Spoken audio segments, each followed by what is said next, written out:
Halo Scientizer, jangan lupa subscribe, like, serta komen, dan nyalakan loncengnya untuk mendapatkan video terbaru dari saya. Selamat belajar dan salam sukses.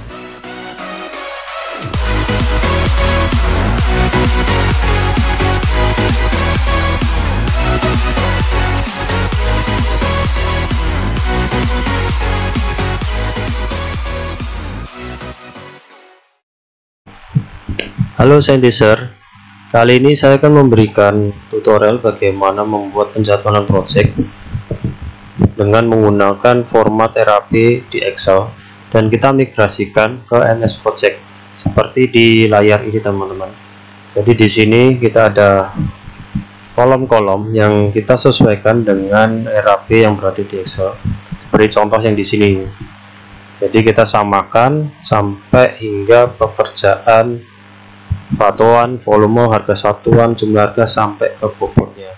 Jadi pekerjaan-pekerjaan ini kita akan migrasikan masuk ke Microsoft Project seperti pada di layar ini teman-teman. Sampai nanti teman-teman juga bisa belajar bagaimana membuat penjadwalan project seperti pada Gantt chart yang di Microsoft Project. Dan juga nanti video ini juga kita akan belajar sampai ke tracking Gantt chart ya juga, sampai mengupdate bagaimana progres itu tercapai.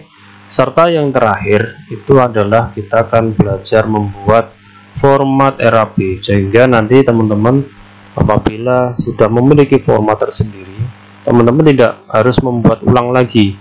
Jadi cukup klik di bagian template, nanti akan keluar seperti pada di layar ini. Jadi ada task name, duration, start, finish, volume, harga satuan, total harga, dan sampai nanti kita prosentase komplitnya dan nilai rupiahnya itu berapa.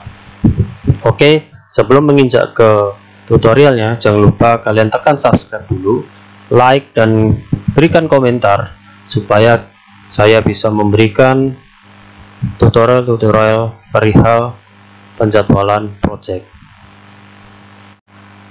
Baik teman-teman, kita lanjutkan untuk bagaimana langkah-langkahnya perihal membuat penjadwalan seperti pada di layar yang sudah saya sampaikan di awal tadi teman-teman. Jadi kita akan buka lembar baru. Nah, di sini adalah settingnya, adalah setting default. Jangan lupa langkah pertama kita di project information kita harus ubah dulu, kemudian di change working time nya jangan lupa kita juga rubah.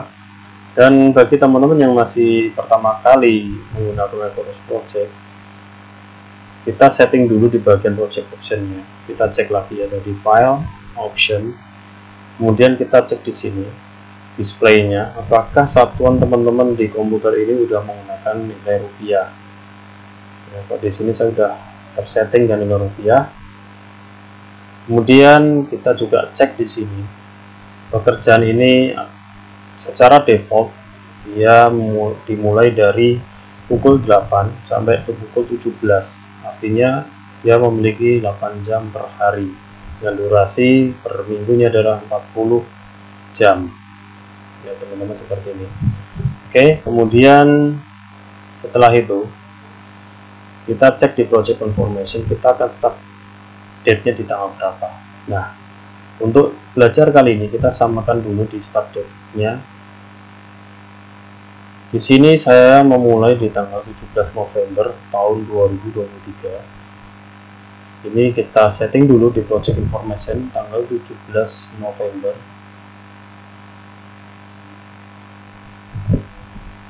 Tahun 2023. Walaupun di sini saya di tanggal 17 November ya. Maaf, ini saya cek lagi di sini timelinenya di tanggal 17 ya, tanggal 17 November 2023. Jadi kita samakan di bagian project information-nya. Dan untuk kalendernya kita masih standar, kita belajar yang basic dulu ya teman-teman. Kemudian kita oke-kan. Nah, di sini change working time yang perlu kita perhatikan, secara default Microsoft Project ini dia tersetting dengan kalender yang normal. Artinya apa? Di hari Sabtu dan hari Minggu itu libur. Bagaimana cara mengubahnya supaya ini di hari kerja? Kita masuk ke workweek, kemudian kita detail. Nah, di sini kita setting di bagian Sunday, kemudian di bagian Saturday dengan cara tekan kontrol Saturday and Sunday, kemudian set days this specific working time. Kita isikan di sini 08.00 sampai 17.00, dan ini 12.00 karena kita harus istirahat di jam 12 sampai jam 1.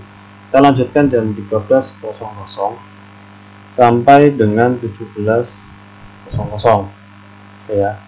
Nah, di sini telah berubah, artinya tadi yang warna abu-abu kita berubah menjadi warna putih, artinya semua adalah menggunakan kalender kerja ya. Kemudian exception, di sini exception apabila di sini kebetulan ada libur Idul Fitri, contoh kerjaan kita ini terkena dengan Idul Fitri. Nah, di sini kita setting karena tahun 2024 ya, saya belum tahu pastinya tanggal berapa, saya coba setting karena ini berada belajar. Kita coba 18 April tahun 2024 sampai dengan katakanlah kita 1 minggu ya, masuk di tanggal 30 gitu.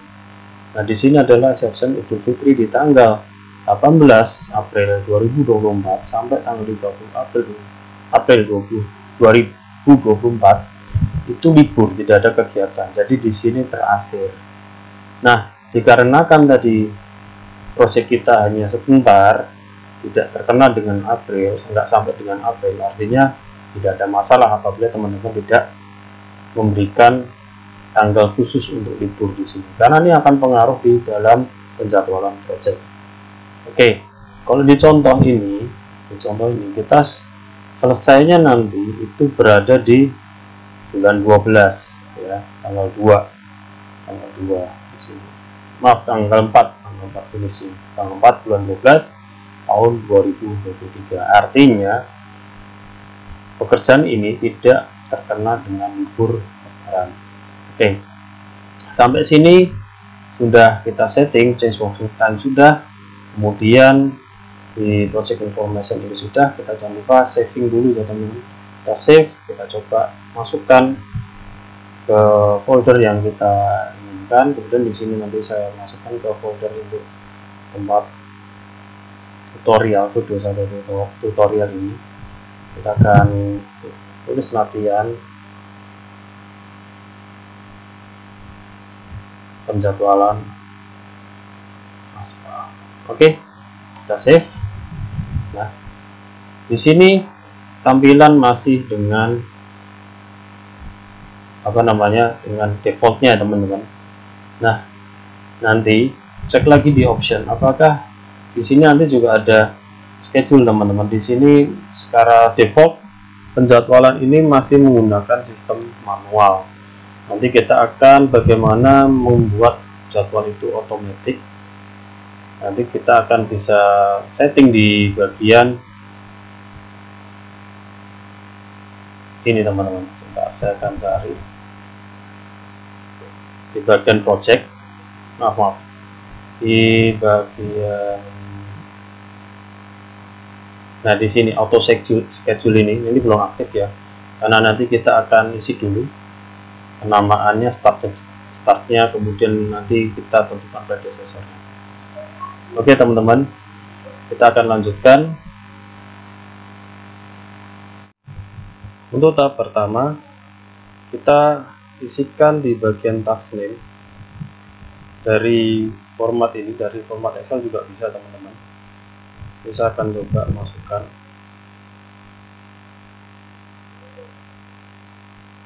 Kemudian untuk pekerjaan yang selanjutnya kita isikan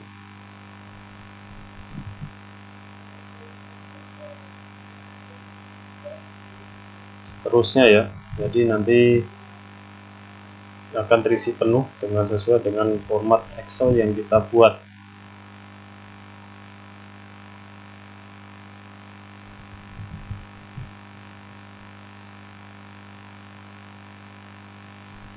kita sesuaikan semuanya, jangan sampai ada yang terlewat. Sorry.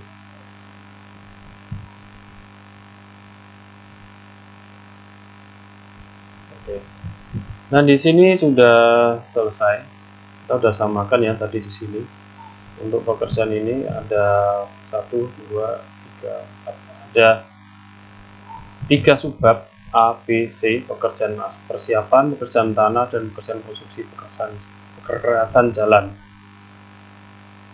Nah, ini sudah selesai. Dan di sini setting kita masih menggunakan yang manual. Tadi saya katakan kita akan menggunakan yang auto schedule. Dengan klik di sini kita auto schedule.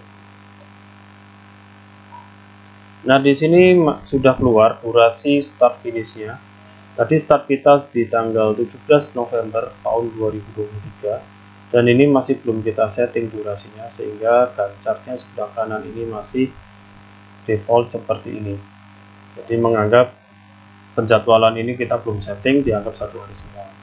Nanti langkah selanjutnya kita akan men-setting mengatur duration. Baik, duration di sini nanti kita akan atur di masing-masing pekerjaan.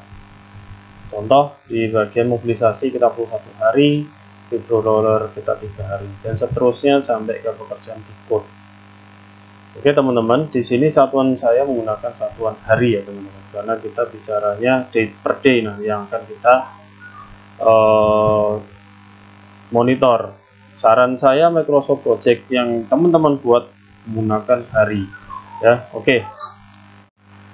Untuk tahap selanjutnya, kita akan mengisikan kolom predecessor, di mana kolom predecessor ini kita isi dengan urutan pekerjaan ya teman-teman.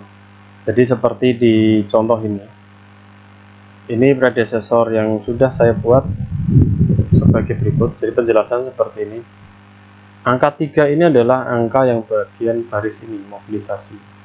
Jadi vibro roller 25 ton ini bisa bekerja setelah pekerjaan mobilisasi ini telah dikerjakan. Makanya saya diisikan angka 3. Nah, di sini tulisannya 3 FS ya teman-teman. Finish start. Bagi teman-teman yang belum tahu apa itu finish start, kemudian start finish, teman-teman bisa belajar sendiri ya. Silahkan, banyak literatur yang memberikan penjelasan perihal penjadwalan. Oke, saya akan melanjutkan. Jadi ini akan kita isikan seperti pada di contoh, yaitu vibro roller kita isikan angka 3, finish start terhadap pekerjaan mobilisasi dan demobilisasi. Jadi pekerjaan ini bisa bekerja setelah pekerjaan nomor 3 ini telah selesai. Makanya di sini nanti terlihat chartnya atau bar chartnya ini berubah seperti ini, bergeser. Sebelumnya kan dia sejajar semua teman-teman. Nah, ini kita ya tulis 3 FS.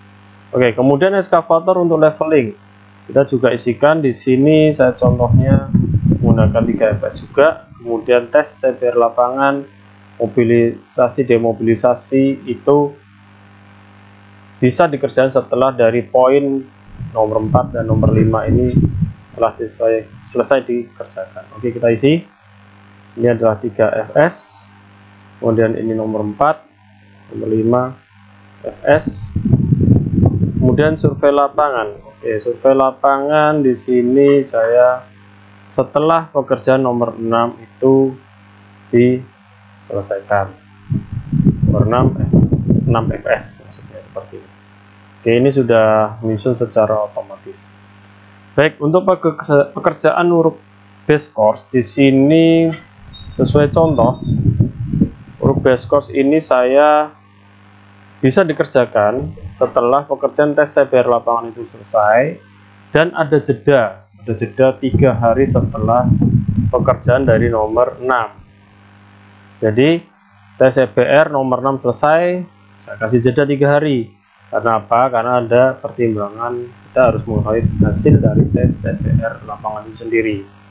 Oke, di sini makanya saya isi dengan 6 FS plus 3D. Jadi di sini ada jedanya nih teman-teman. Di sini ada jedanya. dia terhadap ini ya tadi ya, 6fs adalah terhadap ini, garis yang TCBR ini 3 hari jeda muncul di bar chart ini. Nah, oke.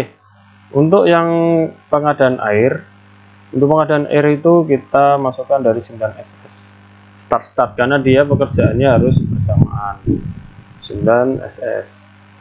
Begitu terus untuk yang pekerjaan aspal yang poin nomor 12 itu saya buat di setelah nomor 14 ini selesai, dan nomor 13 juga nomor 14 ini selesai. Oke, kita isi 14 dan 14 dan nomor 14, dan yang terakhir adalah pekerjaan T-code. Itu pekerjaan T-code kita selesai setelah nomor 9 finish start, 9 selesai, dapat dimulai dengan jeda 3 hari, 9fs plus 3 hari. Oke, nanti kita akan lanjutkan lagi untuk mengisi kolom-kolom yang lainnya teman-teman. Jadi pahami dulu predesesor ini sangat penting karena dia akan mempengaruhi dari chartnya yang di sebelah kanan teman-teman, yang ini. Nah, ini untuk latihannya saya sudah buatkan seperti ini. Selanjutnya kita akan belajar bagaimana menampilkan kolom di bagian atas ini menyesuaikan dengan kebutuhan dari format RAB seperti pada di layar ini. Jadi kita akan sesuaikan ada kolom satuan, kolom volume, kolom harga satuan, jumlah harga, dan bobot. Di sini saya sudah memberikan contoh di bagian timeline di pekerjaan ini. Saya sudah menampilkan beberapa kolom yang sudah saya buat. Itu ada volume satuan, input harga satuan sampai ke total harganya. Nah, di sini yang khusus berwarna kuning ini itu adalah untuk inputannya, karena di Microsoft Project itu berbeda dengan Excel ya. Kalau Excel kita bisa membuat langsung timbul dengan satuannya. Prinsipnya sama dengan Excel, hanya saja di sini kita nanti akan menggunakan fitur formula yang ada di Microsoft Project. Baik, untuk yang pertama kali kita harus membuat inputan dahulu. Kemudian nanti kita akan membuat di bagian kolom volume satuan ini menggabungkan antara kolom volume dan kolom satuan. Baik, caranya bagaimana? Di contoh ini saya sudah menggunakan custom field. Jadi nanti teman-teman bisa membuat menggunakan custom field. Contohnya seperti ini. Di sini add new column. Ya, add new column. Di sini ada beberapa menu dari abjad A sampai abjad B. Di sini saya khusus untuk mengisikan dari volume saya menggunakan teks. Di teks ini kita bisa pakai contoh seperti ini. Ini kita ganti rename menggunakan nama tadi volume, custom field, kemudian kita rename volume. Kemudian oke kan. Nah, di sini langsung berubah menjadi volume. Saya geser dulu ke arah sini. Bisa kecilkan, kemudian yang lainnya kalau yang tidak dipakai kita hidden dulu. Nah, volume ini kita sudah bisa masukkan angka-angkanya ya seperti ini. Oke, kita sesuaikan volume yang ada di Excel seperti ini teman-teman. Kita kopikan saja, kemudian kita paste di bagian kolom volume. Nah, seperti ini. Sorry, ini geser ya di sini. Nah, ya jadi di sini nanti kita sudah membuat nilai ini muncul. Begitu juga seterusnya dengan cara mengcopy dan paste di bagian kolom ini teman-teman. Atau kalian juga bisa ngetik manual ya.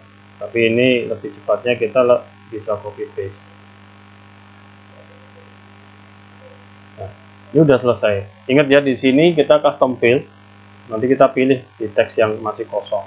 Saya menggunakan teks 2. Kemudian add new column lagi untuk satuannya. Kita menggunakan teks yang lain yang masih belum kita gunakan. Contohnya saya menggunakan teks di nomor 3. Kita akan menggunakan nomor 3 sama custom field. Kemudian di sini kita rename satuan. Saya singkat dengan sat. Atau kita mau pakai yang nama panjang satuan juga bisa. Kita oke kan. Dan di sini kita satuannya kita copy paste. Kita kopikan ke kolom satuan, copy ke kolom satuan. Begitu pula yang selanjutnya kita kopikan juga supaya kita sama dengan format RAP-nya.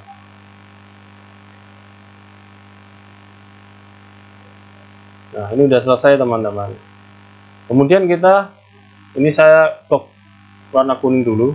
Kita buat add new column lagi khusus untuk pekerjaan menggabungan antara volume dan satuan supaya seperti pada di layar ini. Nah, ini saya menggunakan custom field juga dengan teks juga, ya, polsat teks 5 ya. Saya gunakan juga di sini volume satuan menggunakan teks 5. Saya cari di teks 5 yang masih kosong, custom field, kemudian kita rename, saya singkat polsat, dan kita okekan. Nah, di sini sudah selesai. Nanti kita akan menggunakan menu formula ini. Nanti kita akan menggunakan formula. Kita lihat contohnya dulu ya supaya teman-teman paham. Di sini saya menggunakan custom field formula. Nah, ini teks 2, kemudian teks 1. Nah, di sini teks 2 tempat saya itu adalah volume, teks 1 adalah satuan. Jadi artinya kita nanti masukkan teks 2 dan pakai tanda N seperti ini, ya, tanda simbol N. Kita coba ya.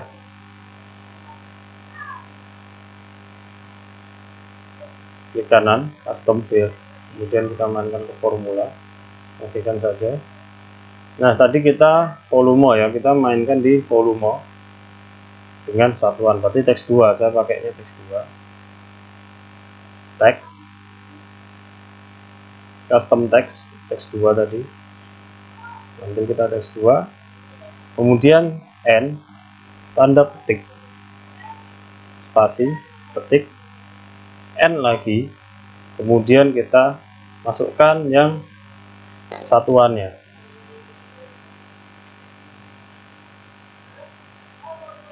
Teks, kemudian masuk ke custom teks satuan. Kita okekan.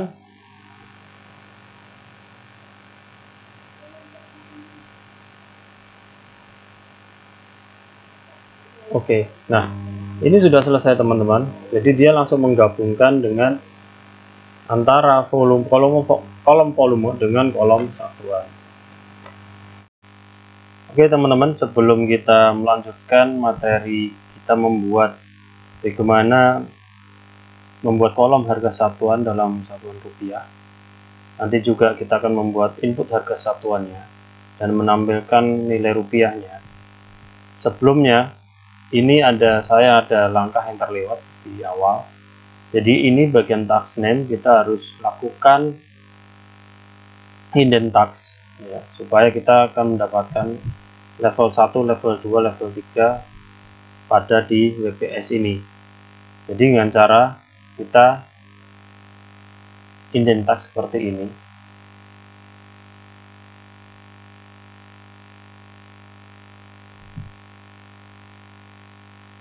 Sampai keluar tanda segitiga ini.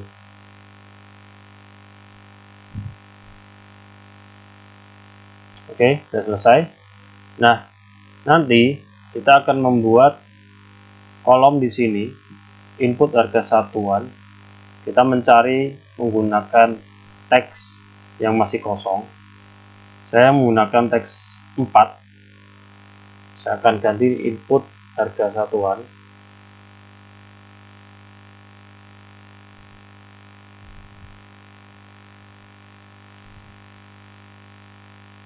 Kemudian di sini saya kasih tanda warna kuning. Nah, input harga satuan kita berdasarkan dari nilai di RAP. Kita kopikan saja, kita masukkan ke kolom input harga satuan. Begitu seterusnya untuk pekerjaan-pekerjaan yang lainnya, teman-teman.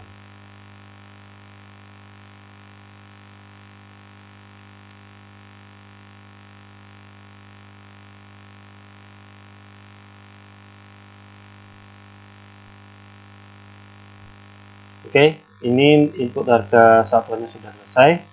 Dan sekarang saya akan menambahkan lagi untuk harga satuan dalam satuan rupiah. Sama juga kita menggunakan teks. Kita menggunakan teks nomor 6. Harga satuan dalam rupiah. Oke. Di sini kita menggunakan menu custom field. Pastikan dulu bagian fieldnya ini merujuk pada harga satuan dalam satuan rupiah. Dan kita akan menggunakan formula.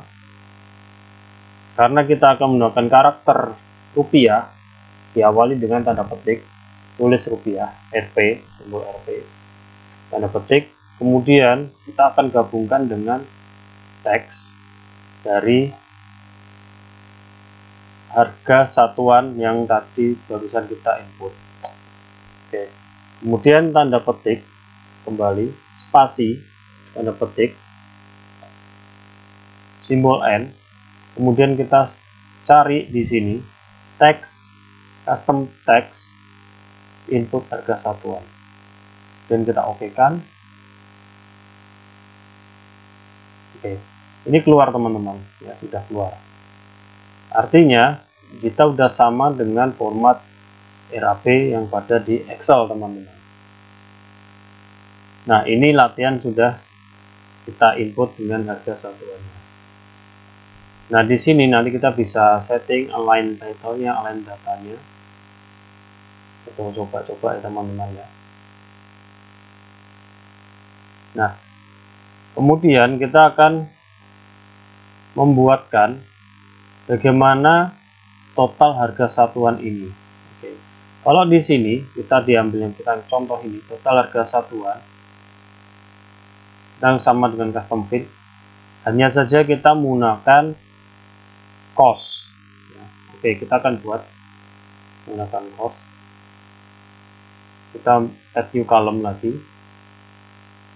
Ini saya kecilkan dulu ya supaya pandangannya lebih enak.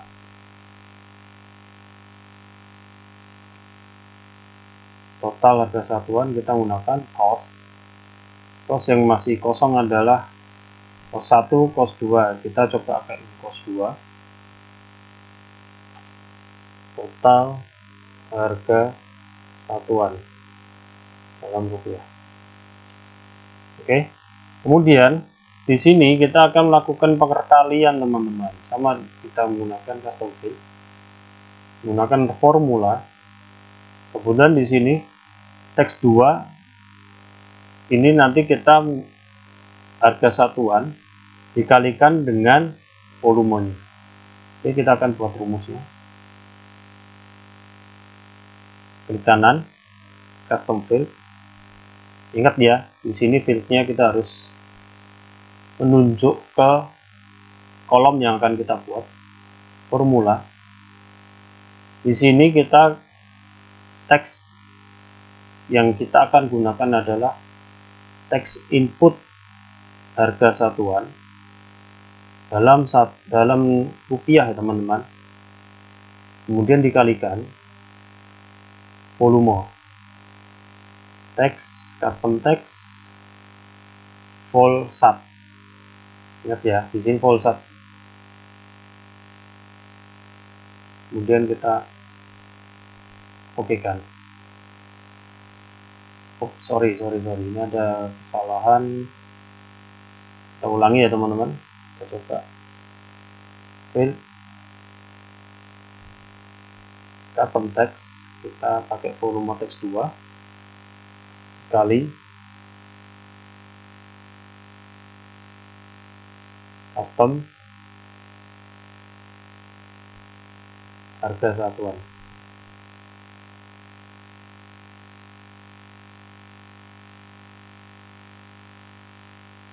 Oke, ini udah keluar.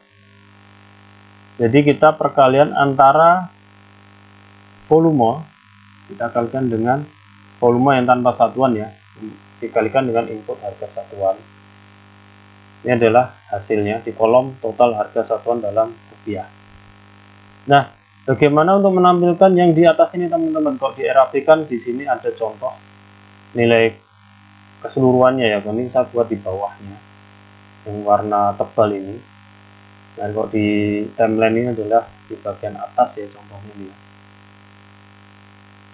Kita akan tampilkan custom field, klik kanan juga custom field.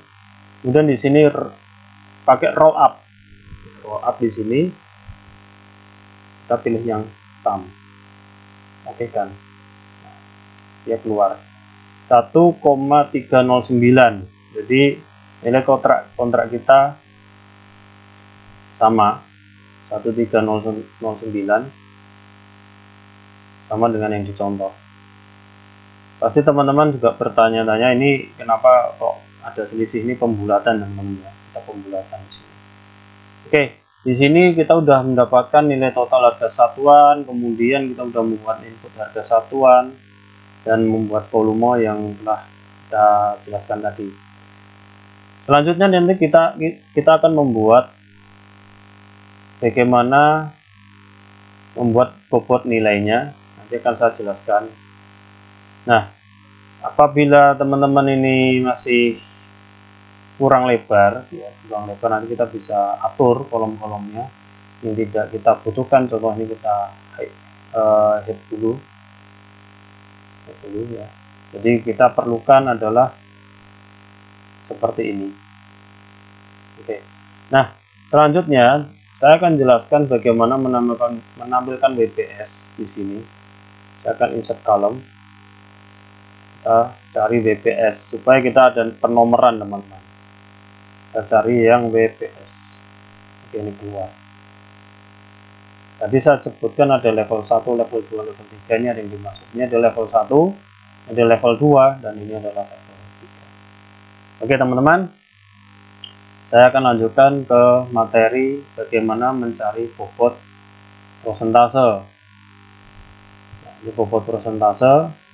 Bobot nilai ini pada contoh kita menggunakan number. Kemudian kita juga menggunakan formula dengan cara menginput rumus di pada lembar formula ini. Oke ya. Kita akan kita menggunakan number. Kita menggunakan number di sini. Cari kita menggunakan number yang masih kosong. Katakanlah saya menggunakan nomor 2. Bobot nilai. Oke. Kemudian di sini saya akan klik kanan lagi ke custom field. Ambil formula di sini. Sebentar saya atur tampilannya dulu. Oke, supaya terlihat nilai totalnya. Formula di sini kita ambil dari nilai total harga satuan, berarti kita ambil tadi yang di cost.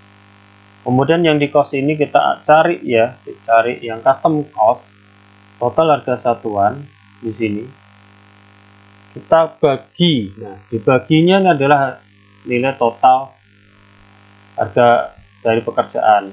Karena di sini kita nggak bisa seperti Excel, jadi kita ketik manual 1309 996 210.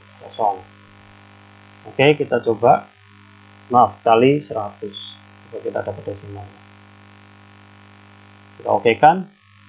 Nah, ini akan keluar seperti pada di contoh. Ya, 0,63, 0,75, 1,13 sama. Nah, Kemudian ini masih 0 ya teman-teman ya, sama dengan tadi kita membuat total harga satuan, kita custom field, roll up, cari yang sum, kita oke-kan. Oke, ini udah mendapatkan nilai 100%. Oke teman-teman, ini udah selesai, kita mendapatkan bobot nilai. Nanti kita akan belajar bagaimana menggunakan tracking Gantt chart dan kita menggunakan baseline. Oke. Sampai sini teman-teman bisa langsung praktek sebelum kita melakukan tracking Gantt chart.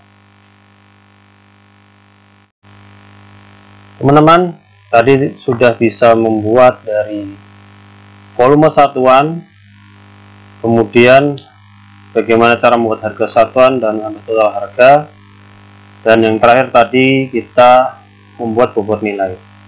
Nah sekarang teman-teman sudah siap untuk membuat monitoring atau tracking Gantt chart-nya ya, sesuai pekerjaan yang telah kita buat. Jadi di sini di bagian Gantt chart ini kita pindah ke tracking Gantt chart. Kita tambahkan ya, karena kita akan membuat pemonitoringnya ini. Bisa rapikan dulu teman-teman supaya lebih enak tampilannya.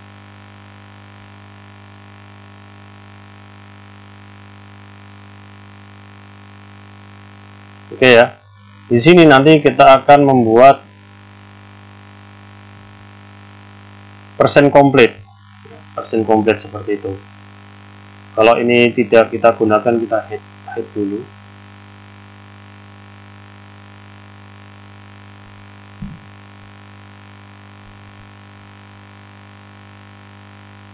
Oke, saya rapikan dulu teman-teman. Jadi di sini saya akan menambahkan kolom yaitu persen komplit ya. Nanti ini akan kita fungsikan saat nanti kita memonitoring pekerjaan, progres monitoring pekerjaan. Ini volume satuan masih kita tampilkan, teman-teman ya. Oke, tambah lagi di sini nanti kita akan membuat satu kolom lagi. Ini adalah persen komplit dalam satuan rupiah. Nah, seperti yang dicontoh ini kan tadi saya membuat kolom di bagian tracking Gantt chart. Di sini adalah dalam satuan rupiah. Nah, untuk menambahkan dalam satuan rupiah ini kita menggunakan custom field tadi seperti yang kita jelaskan tadi. Kita menggunakan cost ya, nilai cost, nilai uang. Jadi di sini saya menggunakan cost, kita tambahkan cost yang masih belum kita gunakan. Katakanlah kita menggunakan cost 4 rupiah komplit. Nah, rumusnya nanti kita akan menggunakan persentase komplit ini dikalikan dengan total harga satuan. Custom field, kemudian kita ambil formula. Sorry, saya geser dikit supaya kita bisa kelihatan di bagian yang akan kita buatkan formulanya. Custom field, kemudian tadi kita ambil cost, custom cost, total harga satuan, kemudian dikalikan dengan persen komplit.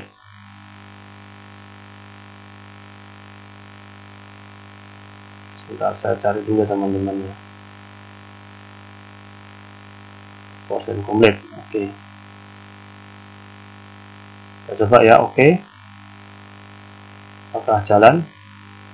Oh oke, sebentar, ini ada yang error. Saya menggunakan di sini custom field cost 1, total harga, kita udah total harga dikalikan bagi 100. Oh tadi belum kita bagi umpamanya.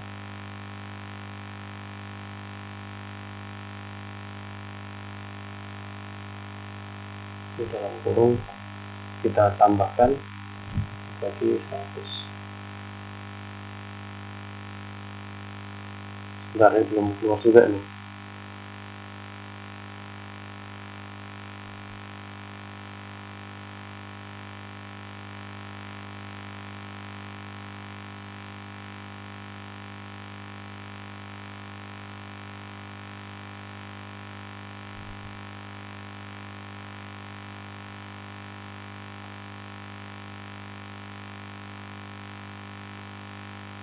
Kita rubah dulu ke, coba kita pakai input harga satuan teman-teman ya. Oh sorry lupa saya, ini tidak muncul nilai rupiahnya, itu dikarenakan ini belum saya isi nilai persentasenya teman-teman. Oke, ini bisa keluar ternyata, maaf tadi saya lupa belum mensimulasikan isiannya. Jadi persen komplit ini kita sudah bisa berfungsi ya teman-teman. Nah, dikarenakan ini kita sudah membuat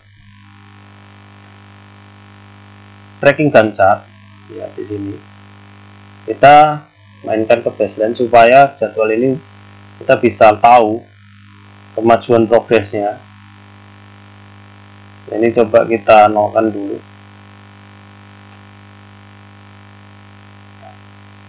Saya nolkan dulu.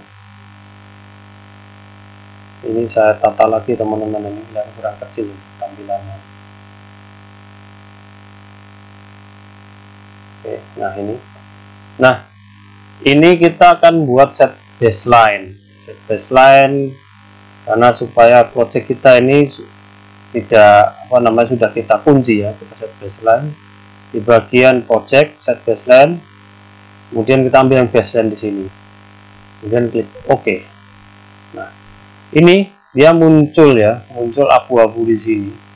Jadi ini jadwal rencana dan ini ada aktualnya di paling atas. Misalnya kita isi di sini 25, nah, dia akan muncul 35, dia akan muncul. Nah, bagaimana misalnya itu terlambat ya, soalnya kalian ternyata ini tidak sesuai schedule, kita bisa insert lagi column aktual startnya teman-teman. Aktual startnya itu tanggal berapa. Nah misalnya nih kita terlambat aktual startnya, misalnya ini kan seharusnya tanggal 17 ya, ternyata geser di tanggal 19, dia akan geser, dan Microsoft Project ini dia akan mengkalkulasi sendiri. Nah bagian-bagian ini ya, teman-teman, ini ada warna merah, ada warna biru, itu adalah bagian yang lintasan kritis. Apabila nih merah-merah ini belum dikerjakan, itu juga akan mempengaruhi dari penyelesaian masa proyeknya. Oke teman-teman, sampai sini dulu. Kalian bisa latihan dan di sini juga bisa kita membuat reportingnya.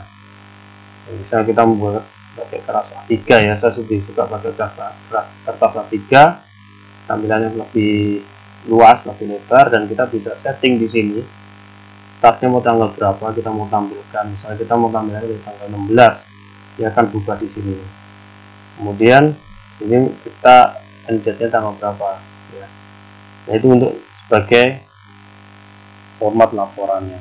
Oke teman-teman, jangan lupa subscribe, like, dan komen ya, supaya saya bisa memberikan tutorial-tutorial selanjutnya berkaitan dengan penjadwalan project.